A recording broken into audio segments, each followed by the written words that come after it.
Hello and welcome.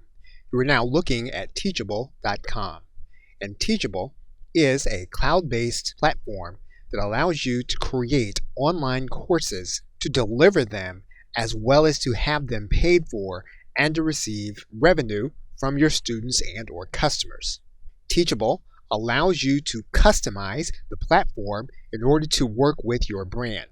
It's made for individuals that already have access to their own source of traffic in order to drive people to their courses.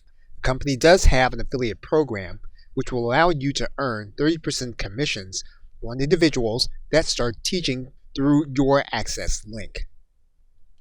The company does have a marketplace of courses made available by teachers inside of Teachable. Now in this course, we will walk through the process of setting up your course on Teachable, as well as integrating other platforms with it in order to allow you maximum flexibility in using the cloud-based platform.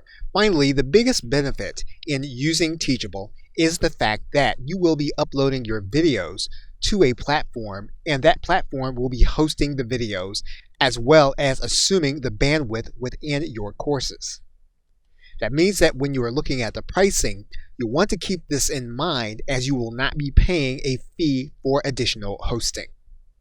Okay, so with that, thanks, and I will see you in the first video.